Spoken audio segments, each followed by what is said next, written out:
ओम शांति। एक छोटा सा बच्चा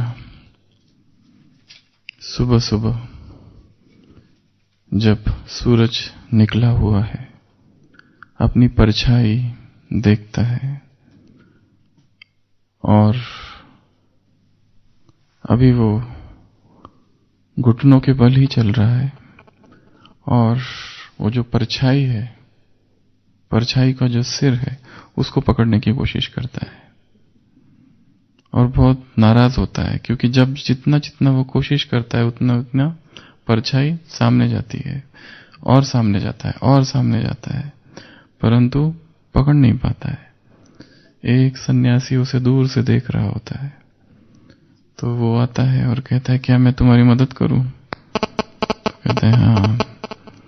तो वो सन्यासी उस बच्चे का हाथ लेता है और उसी के सिर पर रख देता है।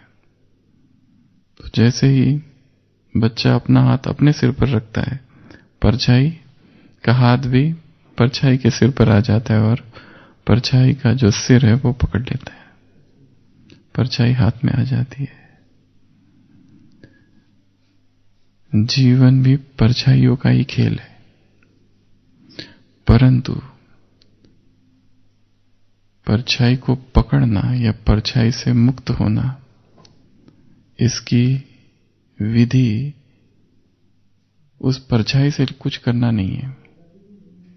विधि है प्रकाश को लाना, ताकि ये जो परछाइयों का खेल है इन सभी खेलों से मुक्त किया जा हो सके। जो भी संस्कार है, जो भी कमजोरी है, वो परछाई की तरह है और हम क्या करते हैं कि उस परछाई को या तो पकड़े हुए हैं या तो उससे छोड़ने का प्रयत्न कर रहे हैं।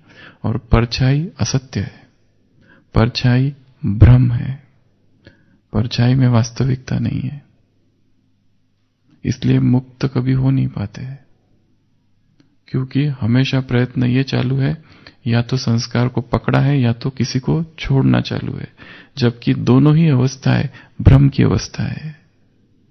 जैसे जैसे प्रकाश में स्थित हो जाते हैं, परछाई अपने आप विलीन हो जाती है, फिर उसको पकड़ना और उससे छूटना ये पुरुषार्थ ही नहीं है। तो कवि कह रहा है, रात्रि सखेड़ साले या बूढ़ सांदने अंसा। ये खेल रात को चल रहा है, ये खेल है चांदनी का। संपेलना कदी ही हा खेड़ सावले अंसा। ये खेल कभी भी नहीं खत्म होगा, ये खेल चालू ही रहेगा। हा चंद्र ना स्वयंभू रवि तेज वाह तोहा। ये जो चांद है ये स्वयं में स्वयंभू नहीं है, ये इसका प्रकाश नहीं है। रवि तेज, रवि का तेज बह रहा है। ग्रहणात सावल्यांत अभिशाप भोग तोहा। ये सारे जो ग्रह है उसमें बहुत सारी परछाई है और ये सारा खेल इन परछाइयों का है, इसमें ये शाप भोग रहा है। प्रीति से हो ये साक्षी हा दूत चांदन्यांसा। आभास सावली हा अस्तो खरा प्रकाश। जे सत्य भासते थे अस्ति नितांत भास। जो सत्य दिखाई दे रहा है वो क्या है? झूठ है, भास मात्र है। फसतात सावली लाहा दोष आंधळ्यांचा। परछाई को देखकर जो फंसते हैं, ये दोष किसका है? अंधों का है। आभास सावली हा असतो खरा प्रकाश। तो इस संसार को भ्रमजाल कहा गया है, इस संसार को स्वप्न कहा गया है, इस संसार को परछाइयों का खेल कहा गया है। यहाँ जो दिखाई दे रहा है रिफ्लेक्शंस है, ये जहां जो कुछ दिखाई दे रहा है शैडो ही शैडो है, इल्यूजन्स कहा गया है इसे। भ्रमजाल, भ्रमक है सब कुछ, क्योंकि चीजें वैसी है नहीं जैसे दिखाई दे रही है। दिखाई कुछ दे रही है कुछ और। शंकराचार्य का उदाहरण है, शंकराचार्य बैठकर सबको समझा रहा है एक स्थान पर कि संसार भ्रम है, इसमें सत्य कुछ भी नहीं है। और अचानक एक पागल हाथी सभा के बीच में आ जाता है और सब यहां वहां भागने लगते हैं और वो पागल हाथी एक एक को पकड़ पकड़ के उठाकर फेंकने लगता है। ये सब देखकर शंकराचार्य भी भागने लगता है। जो कि अभी अभी समझा रहा था सबको कि ये सब कुछ क्या है, भ्रम है, यहाँ कुछ मिथ्या है, सब यहाँ सत्य कुछ है ही नहीं, सब भ्रम जाल है। और फिर बड़ी मुश्किल से हाथी को पकड़ा जाता है और कहीं और लेके जाता है। तो शंकराचार्य उसके बाद अपना भाषण फिर चालू करता है कि ये संसार एक भ्रम है। तो एक व्यक्ति सभा में बैठा होता है, उसको इतना गुस्सा आता है, वो कहता है कि आप कहते हो संसार भ्रम है, संसार की वस्तुएं जो भी है सब भ्रम है, आप भी तो भागे थे, आप भी तो भागे थे। वो कहता है मैं भागा था, क्या ये सत्य है? ये भी तो भ्रम हो सकता है। तो सारा भ्रम जाल है। आज की मुरली में, साकार मुरली में जो कई बार आता है, ऐसी एक कहानी, एक बात आई है, माया मच्छिंदर का खेल। ये ईंटों के लिए आई है कि स्वप्न में ईंटें देखी, साक्षात्कार। ये किस संदर्भ से बाबा हमेशा प्रयोग करते हैं, इसका पूरी कहानी इस तरह से है या नहीं है पता नहीं, परंतु ये जो मच्छिंदर है, माया मच्छिंदर, ये बहुत ही मार्मिक प्रसंग है जिसको समझना बहुत जरूरी है माया को समझने के लिए कि माया क्या है, माया कैसे भ्रमित करती है और माया कैसे नित नए रूप से आती है। माया महाठगनी हम जानी, ठगती है, अच्छे से अच्छे योगी को ठग देती है। कितना भी महान योगी हो, कितना भी बड़ा ज्ञानी हो, फिर भी कहीं ना कहीं फंसी जाता है। ओहो माया। तो माया मच्छिंदर का खेल। ये मच्छिंदर कौन है, पहले यहां से चालू करते हैं और फिर टॉपिक पर उतरेंगे। मच्छिंदर कौन था?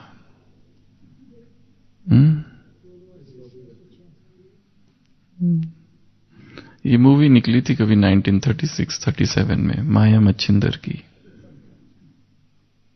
Black and white movie. नाथ संप्रदाय जो हुआ है, उसके जो गुरु थे उनका नाम था मच्छिंद्रनाथ।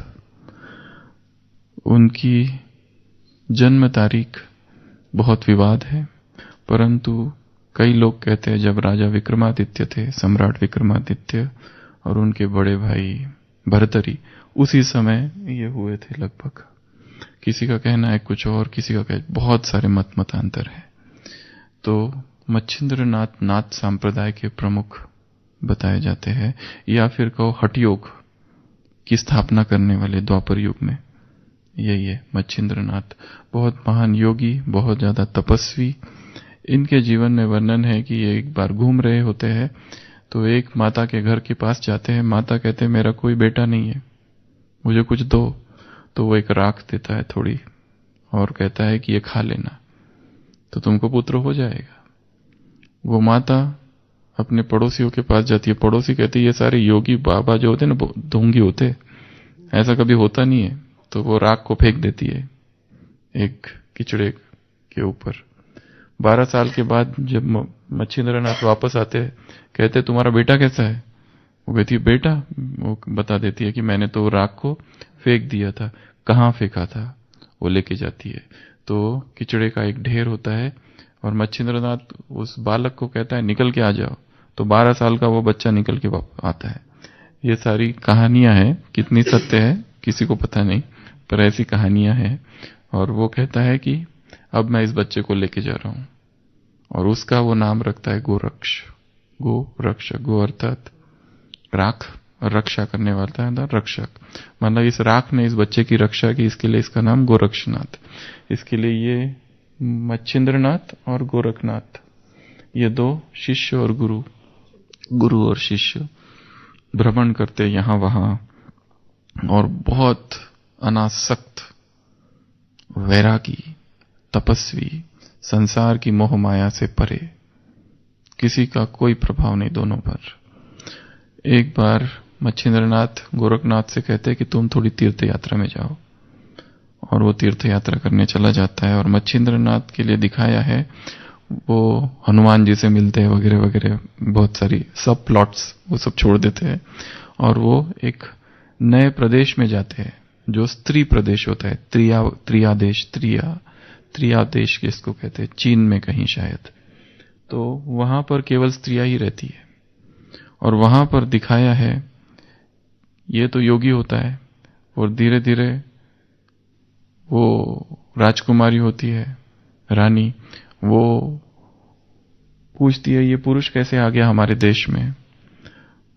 तो बहुत सारी चीजें दिखाई है और धीरे धीरे धीरे धीरे धीरे उसको वो निमंत्रण देते हमारे उसके राज्य में आने के लिए, और दोनों का प्यार हो जाता है, गुरुजी का और वो राजकुमारी का, और दोनों फिर शादी भी कर लेते हैं और फिर उनका बच्चा भी हो जाता है।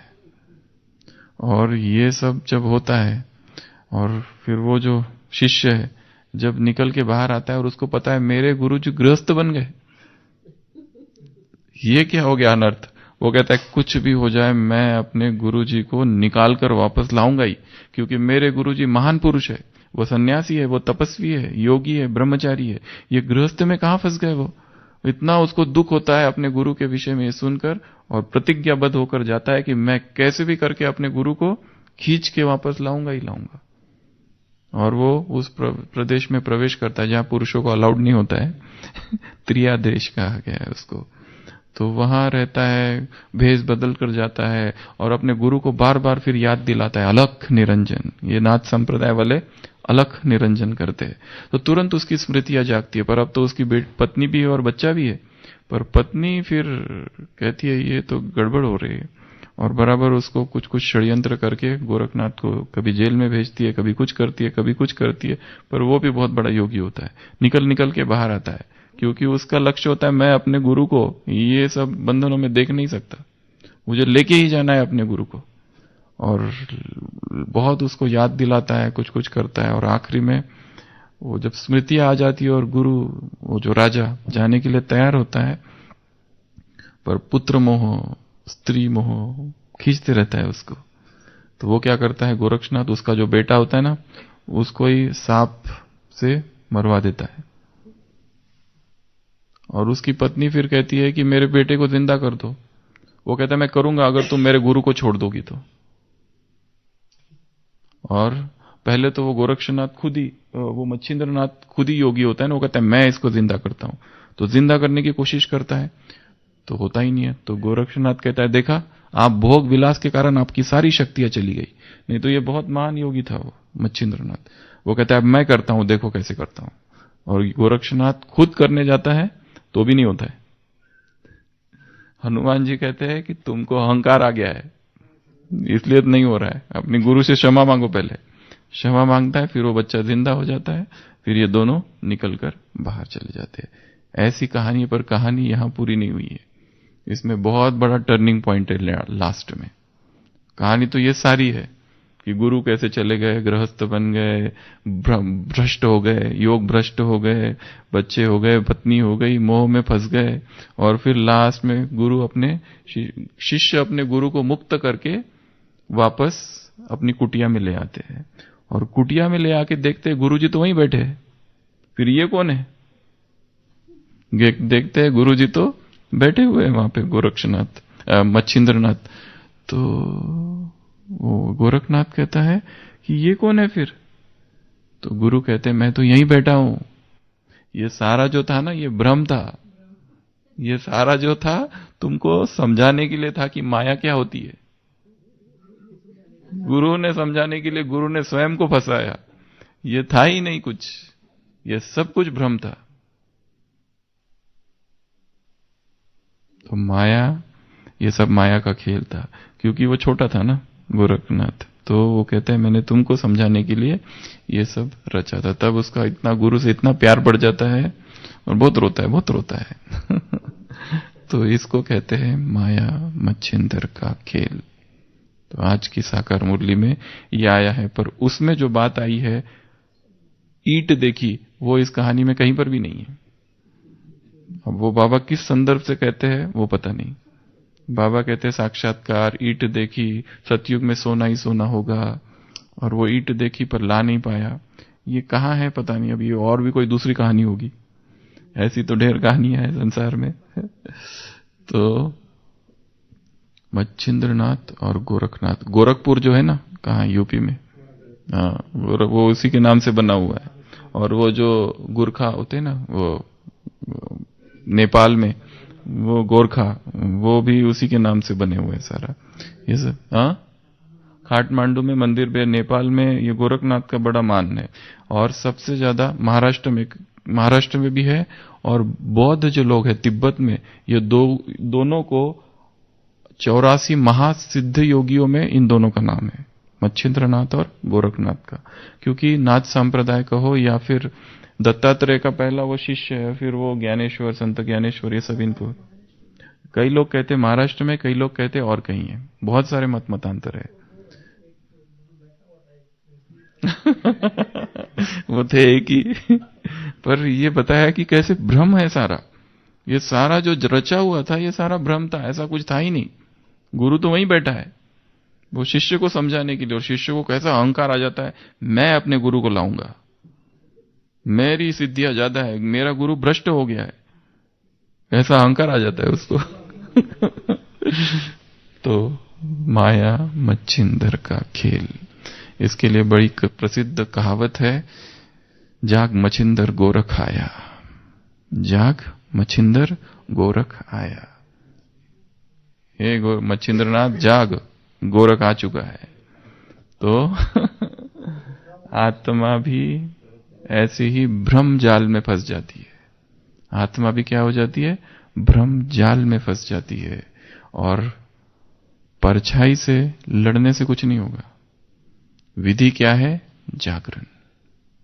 विधि क्या है, जागरण। इससे पहले कि हम जागरण के विषय में देखें माया क्या क्या करती है, पहले ये बताओ। सुशील भाई ने एक बार चिंतन करके बहुत सारा भेजा था माया के विषय में। माया क्या करती है, माया क्या करती है, क्या नहीं करती है। माया बहुत कुछ करती। इस ज्ञान मार्ग में माया को समझना बहुत जरूरी है, क्योंकि हम में से हर एक कहीं ना कहीं किसी ना किसी माया के वश में जरूर है। और माया अर्थात विकार, वाइसेस। इसके लिए इन विकारों का किस तरह से ये काम करते हैं, इसीलिए कहा ना ये भ्रम जैसा है। और भ्रम से लड़ा नहीं जाता है। सांप रज्जू है, एक रस्सी है, वो सांप भास रही है। तो दो विधि है, एक तो सांप से लड़ाई करो या तो सांप से डरकर भाग जाओ, पर दोनों ही गलत है। सत्य क्या है फिर, सांप है ही नहीं, सांप है ही नहीं। और जैसे ही आत्मा अपने संपूर्ण स्वरूप में स्थित है, माया है क्या वहां, माया है ही नहीं। जब विस्मृति है तब माया है। तो स्मृति को लाना, प्रकाश को लाना, तो माया स्वतः ही समाप्त हो जाएगी। हम ये जो बाबा कहते हैं माया से लड़ाई करो, युद्ध करो, ये भी थोड़ा सा भ्रम वाला है। लड़ाई करना ही नहीं है एक्चुअली। जब अपने स्वरूप में हम स्थित है तो स्वतः ही सब कुछ हो रहा है। हाँ, वो बस वो लड़ाई है। फिर स्वरूप में स्थित हो जाओ बस, फिर माया का अस्तित्व ही नहीं है। क्योंकि कोई ये सोचे कि इस घर में 1000 साल से अंधकार है, मैं कैसे इससे लड़ूं, कितनी बड़ी सेना खड़ी करूं, कौन से अस्त्र शस्त्र प्रयोग करूं, कुछ करना ही नहीं है। क्या करना है, दिए को जलाना है, चाहे अंधकार 1000 साल से हो या 2000 साल से हो। तो माया क्या करती है, बाप से डिवोर्स दे देती है। माया क्या कर देती है, चीची गंदा बना देती है। माया क्या करती है, हड़गुड़ तोड़ देती है, देहभान में लाती है, विकारों के वश कर देती है, कलयुग में धकेल देती है, दुर्भाग्यशाली बना देती है, दुर्गति में लाती है, सत्यानाश कर देती है। ये एक एक वाक्य जो है, इनको क्या करना है, माया की जगह मेरे जीवन में जो माया है ना, उसको शब्द वहां रख देना है। किसी को झूठ बोलने की माया है, किसी को टीवी देखने की माया है, किसी को अहंकार की माया है, किसी को और कोई माया है। ये जितने माया माया शब्द आ रहा है, उस माया को हटाकर उसको रख देना। फिर देखो क्या होता है। माया सत्यानाश कर देती है, माया आत्मा को अधीन कर देती है, माया योग को तोड़ देती है। आज की मुरली में है, तुम्हें योग की पावर जमा करनी है, अच्छी चाहिए, योग की पावर अच्छी चाहिए। तुम्हारे ज्ञान में योग का जौहर चाहिए। माया बेड़ा गर्क कर देती है, माया तमोप्रधान पतित बना देती है, माया उदास निराश दुखी बना देती है। जब ये हम डिसएडवांटेजेस का चिंतन कर रहे हैं, तभी वैराग आएगा उस चीज से। एक व्यक्ति है जिसको इतना एडिक्शन हो गया है, बस वही चीज चाहिए। हो सकता है ए को बी का एडिक्शन हो गया है, दोस्ती इतनी बढ़ गई है कि ये इसके बिना नहीं रह सकता, वो उसके बिना नहीं रह सकता। एक बार मम्मा बाबा ने दो बहनों को देखा, मधुबन में दो बहनें बैठ के बातें कर रही थी। तो देखा, बाबा ने देखा, मम्मा ने भी देखा। 1 घंटे के बाद देखा, वो दोनों बातें अभी भी कर रही है। फिर हाँ, जो भी है, तो फिर बाबा ने एक बहन को अपने इधर लिया और मम्मा ने एक बहन को अपने इधर, अलग अलग पूछा क्या बातें चल रही थी। इतनी बातें चल रही थी, ज्ञान योग की संभावना कम है कि ज्ञान योग की चर्चा चालू थी, कुछ और ही चालू होगी। और दोनों ने अलग अलग बातें बताई कि हम दोनों ये कर रही थी, उसने बताया हम ये बात कर रही थी, उसने कहा ये बात कर रही थी, मतलब झूठ। क्योंकि दोनों को अलग अलग लेके गए ना, इसलिए। तो क्या कर देती है माया? उदास कर देती है, निराश कर देती है, दुखी बना देती है, पुरुषार्थहीन बना देती है, जीवन को नीरस बना देती है, हिम्मतहीन बना देती है, आंखों में धूल झोंक देती है, बेहोश कर देती है, वियोगी बना देती है, ज्ञान का तीसरा नेत्र बंद। यही बंद हो जाए तो दिखाई नहीं देता है, जजमेंट ही नहीं कर पाती आत्मा। सब जो जो कर्म करती है सब खराब, झूठ, असत्य, बेहोशी में किए हुए सारे कर्म पाप कर्म होने लगते हैं। अपना बनाकर का बहुत प्यार करती है माया, लाड़ दुरार, निस्वार्थ प्यार। अपनी गोद में सुला देती है, धोखेबाज धोखा देती है।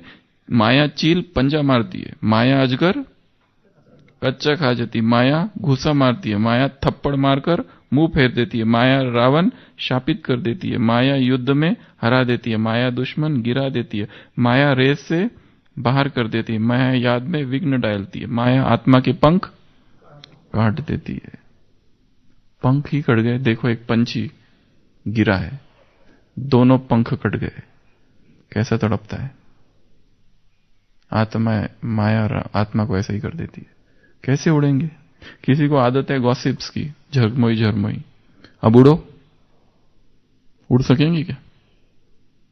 क्योंकि पर चिंतन चालू है, कैसे उड़ेंगे? माया अजगर पूरा ही निगल लेती है, माया अपने जाल में फंसा लेती है, माया आत्मा को फंदा लगा देती है, माया माथा ही मोड़ देती है, माया अंधा कर देती है, माया कान नाक काट देती है, माया मुंह पीछे फेर देती है, माया राज्य छीन लेती है। ये सारी साकार मुरलियों में आए हुए शब्द है, एकत्र एक जगह पर। माया बाप के वर्षे से वंचित कर देती है, माया अपना गुलाम बना देती है, माया अपनी ओर आकर्षित करती है, माया बुद्धि को भटकाती रहती है, संशय में लाती है, एकदम हप कर लेती है, अच्छे अच्छे बच्चों को पछाड़ देती, शर्मसार देती, विकारी बना देती, कुसंग में ले जाती, पाप से एकदम विमुख कर देती, मुंह काला कर देती, नाक से पकड़ फटकाती है, दम तोड़ गला में क्या दम घोट देती है, प्राण निकाल देती है, कागज का शेर बना देती, सांप बनकर डस लेती, मूर्छित कर देती, परिवार से में फूट डालती, ईर्ष्यावान बना देती, मन की एकाग्रता को भंग कर दी, ठगनी ठग लेती, माया को मन को कमजोर कर देती, पुण्य की पूंजी को क्या कर देती है? चुरा ले जाती है। पुण्य खलास, इतनी सेवाएं की, इतना योग लगाया, एक पाप पुण्य खलास, पापात्मा बना देता। माया बिल्ली क्या करती है? दिया बुझा देती। माया चूही क्या करती है? फूक मार मार कर काटती है। माया साधना में दखलंदाजी करती है, बड़े रॉयल रूप से आए, बड़ी सुंदर बनकर आती है। माया भी ब्राह्मण बनकर आती है, संशय बुद्धि बना देती, अचानक हमला करती, कहकर नहीं आती, कोई निमंत्रण नहीं है माया का, मैं आ रही हूं, आज दोपहर को 2 बजे आऊंगी तुम्हारे पास, उसका अचानक। और एवर रेडी का पार्ट बहुत ज्यादा पक्का है। कितनी चीजें माया से सीखने जैसी, कभी थकती नहीं है, कभी हारती नहीं। तुम लोग दोपहर में रेस्ट करते हो, माया कभी दोपहर में रेस्ट करती है? देखती है कौन है सो रहा है, उसके स्वप्न में घुस घुस के अपने काम करती है। कितनी अथक सेवाधारी है, बिल्कुल कभी ऐसा नहीं कि आलस अलबेलापन तो है ही नहीं बिल्कुल। हाँ, कभी निराश नहीं, उदास नहीं, 100 बार अगर हार जाए तो भी निराश नहीं, हमेशा अलर्ट। अमृत वेला तो बिल्कुल, ब्राह्मण आत्माओं ने कितना मिस किया होगा, माया ने कभी अमृत वेला मिस नहीं किया, बिल्कुल उसका टाइम देखो कितना, भले रात में लेट भी हो जाए नींद करने को उसको, फिर भी अमृत वेला उसका फिक्स है 24 आवर्स। माया कहकर नहीं है, बैच लगाकर आती है, बड़ी दुस्तूर है, सर्वशक्तिमान है। माया बाबा की बेटी है। माया मैं और मेरे के रूप में आती है। माया साधनों में फंसाती है, समय को खा जाती है, व्यर्थ में डुबो देती है, अंगूरी मार गिरा देती है, भिखारी बना देती, अपने चंबे में फंसा लेती, जेल बर्ड बना देती। आज की मुरली में भी है, कई है जो जेल बर्ड बनते रहते हैं, बार बार जाते रहते आते रहते हैं, जेल बर्ड। माया अज्ञान अंधकार में ले जाती, सारा खाता ही चट कर देती, अच्छे अच्छे ऊपर ग्रहचारी बिठा देती, तूफान बनकर डसती है, सब तहस नहस कर देती, परदर्शन चक्रधारी बना देती, स्मृति को खंड खंड कर देती, जमघटों की फांसी पर चढ़ा देती, रुस्तम के सामने रुस्तम बनकर आती, घसीट कर पुरानी दुनिया में ले जाती, चकनाचूर कर देती। बाप को भूलने से माया का गोला लग जाता है। 100 बातें ये सब माया करती है। तो माया को समझना, माया के स्वरूप को समझना, कैसे वो काम करती है, बहुत जरूरी है। क्योंकि इतनी सूक्ष्म रूप से आती है और हर दिन नए रूप से आती है। जो उसका कल रूप था वो आज नहीं है। और माया भी सीखती रहती है। हम नहीं सीखते पर माया जरूर सीखती है। जैसे उदाहरण दिया था, वो टोपी वाला जंगल से गुजरता है, थक जाता है, सोता है, बंदर झाड़ पे होते हैं, आते सारी टोपियां लेकर चले जाते हैं, बेचारा दुखी होता है, फिर अपनी टोपी नीचे पटकता है तो बंदर सारी अपनी टोपियां पटकते हैं। ये तो मर जाता है, फिर उसका बेटा टोपियों वाला बनता है, वो भी उसी जंगल से जाता है, उसी पेड़ के नीचे सोता है, उठ के देखता है तो बंदरों ने सारी टोपियां ले ली। उसे अपने बाप की याद आती है, अपनी टोपी निकाल कर नीचे फेंकता है। एक बंदर आता है, टोपी वो भी उठा के ले जाता है, क्योंकि उन्होंने भी अपने बाप दादाओं से सीखा। तुम वो इतने मूर्ख नहीं है बंदर, उनको भी पता है हमारे बूढ़ों ने जो गलती की थी हम नहीं करेंगे। एक बंदर आके उसकी भी टोपी लेके चला जाता है। तो माया महाठगनी हम जानी। इसके लिए माया को जानना ये भ्रमजाल है, आखेड़ सावल्यांसा। ये जो खेल है ना, इससे बाहर निकलना है, परछाइयों के इस खेल से समझकर जानकर। तो एक क्लास यहां पर कभी कराई थी, कुंभकर्ण का जागरण, या तो एक मेडिकल कॉन्फ्रेंस में भी कराई थी, अवेकनिंग द ड्रीमर। 7 स्टेप्स है कोई सोए हुए व्यक्ति को जगाने की। कौन कौन सी? ये 7 चीजें चाहिए तो हम जो आत्मा सोई है वो जागेगी। सबसे पहला तो पानी डालो। चलो पानी से चालू करते हैं। एक व्यक्ति सोया है, जगाएंगे कैसे? पानी डालो उसके ऊपर, मौन और एकांत का पानी डालो। दूसरा, उसके कान में आवाज करो जोर जोर से, ज्ञान की शंख ध्वनि करो। दूसरा है साउंड, ज्ञान की शंख ध्वनि, निरंतर ज्ञान ज्ञान ज्ञान ज्ञान ज्ञान ज्ञान डालते जाना। आत्मा सोएगी नहीं। कैसे सोएगी? अगर सोई है तो जाग जाएगी। तीसरा प्रकाश, कोई सोया है, पर्दा इधर कर दो, एकदम सूरज उसके चेहरे पे आता है तो उठता है। प्रकाश अर्थात समझ का प्रकाश, अंडरस्टैंडिंग का प्रकाश। तो ये 3 चीजें हैं, टोटल 7 है। पहला बताया पानी डालो, मौन और एकांत का पानी आत्मा के ऊपर डालो, मतलब मौन और एकांत में बार बार जाना, ज्ञान को बढ़ाना, समझ को बढ़ाना, तब कहीं आत्मा जागती है। तो दूसरा बताया आवाज, कौन सा आवाज? ज्ञान की शंख ध्वनि। और तीसरा बताया प्रकाश, कौन सा? समझ का प्रकाश। उसके बाद में चौथा, जो सोया है व्यक्ति उसको हिलाओ डुलाओ थोड़ा, आत्म मंथन से उसको हिलाना डुलाना है, तब वो जागेगा। क्योंकि ये 3 कर लिया, नहीं जागा, क्या करेंगे अब? हिलाओ उसको, डुलाओ। जैसे कुंभकर्ण को वैसे ही किया था ना, बहुत हिलाया डुलाया। तो आत्म मंथन से उसको हिलाना डुलाना। उसके बाद में उससे काम नहीं हुआ, फिर उसको चुबाओ थोड़े भाले भीले, वैराग के, पेनेट्रेशन, भेदना है उसको। किससे? सुई चुभाओ उसको वैराग की बातों से। ऐसी ऐसी चीजें पढ़ना है, ऐसी ऐसी चीजों का चिंतन करना है कि एकदम वैराग आ जाए। हाँ, तो उसको क्या करो? वैराग से उसको भेदो, भाले चुबाओ उसको। उससे भी नहीं हुआ। उसके बाद में धक्का लगा उसको एक जोर से, महसूसता की शक्ति का धक्का या स्मृति का धक्का, उसको धक्का देना है। और लास्ट है पवित्रता की सुगंध। और कुंभकर्ण को सब कुछ ट्राई किया फिर भी जागा नहीं वो, तो लास्ट में क्या किया, भोजन बिजन लाया तो उसकी सुगंध से हो जाएगा। पवित्रता की सुगंध से आत्मा अपने निज स्वरूप में स्थित हो जाए। लंबा लंबा समय तक जब ज्ञान काम नहीं कर रहा है, छोड़ दो, केवल योग योग योग योग योग, बस योग इतना इतना बढ़ा दो, योग इतना बढ़ा दो कि निरंतर आत्मा शरीर से अलग रहे। शरीर नीचे, मैं आत्मा अलग, परमधाम में स्थित हूं। यही योग। शरीर वहां है ही नहीं, क्योंकि सारी माया शरीर की है, सारी माया देहभान की है, सारी चोटें जो लगती है शरीर की से लगती है।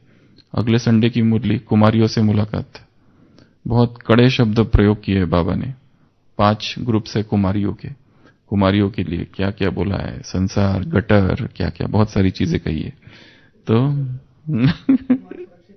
तो रूहानी स्मृति में रहना, देहभान की स्मृति में नहीं रहना। तो ये 7 विधियां है जिससे आत्मा क्या होगी, जागती रहेगी। तो जाग मच्छंदरी गोरख आया, तो जागना है।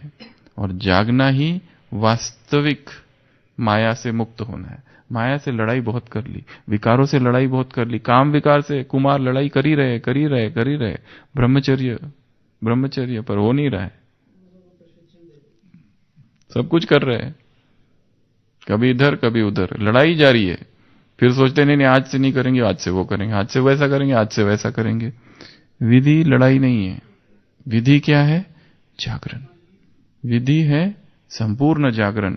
तो कैसे जगाना है आत्मा को, सबसे पहले बताया, ज्ञान की शंख ध्वनि करते रहना, समझ का प्रकाश, मौन एकांत का पानी, उसके बाद में हिलना डुलाना, आत्म मंथन, चर्निंग ऑफ नॉलेज, उसके बाद में भेदना उसको बार बार वैराग की बातों से, उसके बाद में उसको धक्का देना, स्मृति का धक्का या महसूसता की शक्ति का धक्का, और पवित्रता की सुगंध। ऐसी आत्माओं के साथ रहना जो संपूर्ण पवित्रता में स्थित है। ऐसी किताबें पढ़ना जहां पे पवित्रता के संस्कार हम में जागे।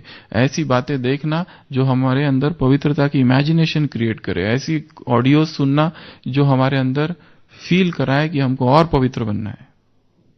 तो ये सारी चीजें वहां आवश्यकता है, तब कहीं जाके आत्मा जागेगी। तो ये जो माया मच्छिंदर का खेल है ये समाप्त होगा। नहीं तो सारी मानवता इसी खेल के अंदर है, भ्रम के अंदर। समझ ही नहीं आ रहा है क्या है ये, अपनी माया ही समझ में नहीं आती है क्या, क्यों मैं फंसा हूं और किस लिए फंसा हूं। और बाद में पता चलता है वो सारा भ्रम था एक, कौन मां कौन बेटी कौन किसका, कुछ नहीं था, सारा खेल चल रहा था। ये इस खेल से बाहर निकलना है, परछाइयों का ये खेल है। ठीक है, ओम शांति।